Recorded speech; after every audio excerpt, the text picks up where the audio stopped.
Un asesino en serie que hablaba con la policía sobre sus propios crímenes. Un hombre que sabía exactamente lo que hacía en cada momento y que aún así lograba pasar desapercibido entre la gente. Alguien que no actuaba por impulso ni por rabia descontrolada, sino con una frialdad y una lucidez que convierte en este caso en uno de los más perturbadores de la historia criminal. Porque aquí no estamos hablando solo de violencia, sino de una mente que entendía perfectamente cada uno de sus pensamientos,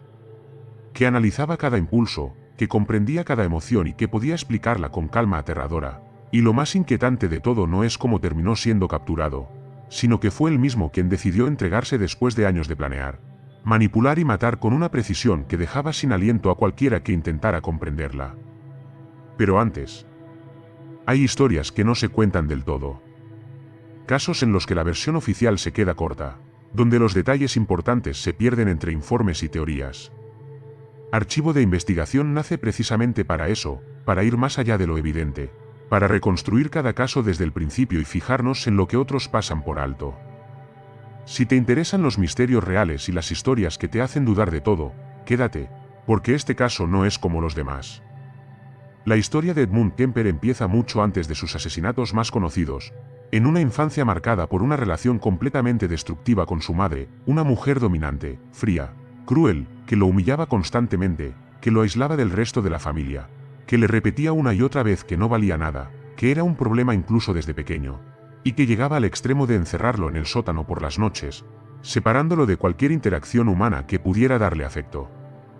o confianza, y ese tipo de trato no solo dejó heridas profundas, sino que moldeó de manera irreversible la forma en que percibía el mundo y su capacidad de relacionarse con él, porque cada insulto, cada acto de desprecio y cada humillación se almacenaba en su mente y con el tiempo se transformaron en un resentimiento que se mezclaba con odio, curiosidad y una necesidad de control absoluto, y desde muy joven empezó a mostrar comportamientos inquietantes, fantasías violentas, obsesión por la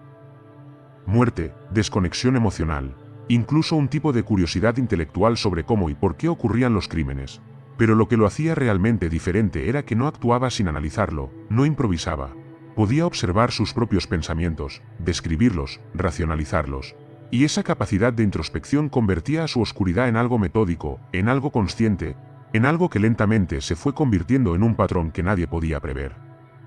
A los 15 años, esa oscuridad dio su primer paso tangible, asesinó a sus abuelos, un acto frío, calculado, sin caos ni impulso, después de lo cual llamó a la policía y esperó. Un detalle que demuestra que desde muy temprano no solo sentía la violencia, sino que la comprendía y la controlaba. Y tras ese crimen fue internado en una institución psiquiátrica donde pasó varios años siendo evaluado, estudiado y analizado por expertos que intentaban entender qué lo motivaba, por qué actuaba de esa manera y si podía ser rehabilitado. Y a pesar de la gravedad de sus actos, muchos evaluadores llegaron a la conclusión de que estaba rehabilitado, que era consciente, cooperativo, inteligente, que podía reinsertarse en la sociedad sin representar un peligro inmediato, y así, tras años de estudio y tratamiento, fue liberado, devolviéndolo a un mundo que no tenía idea de quién era realmente. Kemper se adaptó con aparente normalidad. Consiguió trabajo, se relacionaba con personas, se movía entre ellos como uno más. Incluso frecuentaba bares donde se reunían policías, escuchando conversaciones sobre crímenes, absorbiendo información, participando como ciudadano común, mientras su mente tramaba un juego oscuro en paralelo, porque lo que había dentro de él no había cambiado. Solo se había ocultado, y esa capacidad de mantener una doble vida es lo que lo hacía aún más aterrador, porque podía interactuar con la sociedad, conversar con investigadores, escuchar casos de asesinatos, al mismo tiempo, planear sus propios crímenes sin levantar sospecha.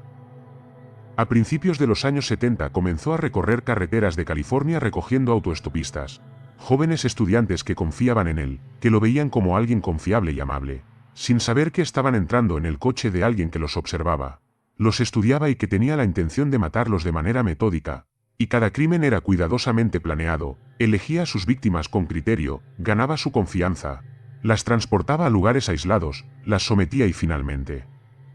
terminaba con sus vidas de manera brutal, sin un solo momento de improvisación, con un control absoluto sobre cada detalle, desde la selección hasta la ejecución, y después de cada asesinato podía hablar de ello con frialdad absoluta, describiendo cada paso, cada decisión, cada emoción de manera aterradora, como si estuviera narrando la historia de otra persona. Pero su odio no se limitaba a desconocidos, estaba profundamente relacionado con su madre. Su desprecio hacia ella se filtraba en cada crimen, y aunque nunca la mató directamente, el patrón de violencia hacia mujeres jóvenes que le recordaban a su madre era evidente, así como su necesidad de dominar y controlar a sus víctimas, de ejecutar sus planes con precisión, y de mantener siempre una fachada de normalidad, una imagen pública de ciudadano tranquilo, educado, amable y socialmente integrado. Alguien en quien nadie podría sospechar.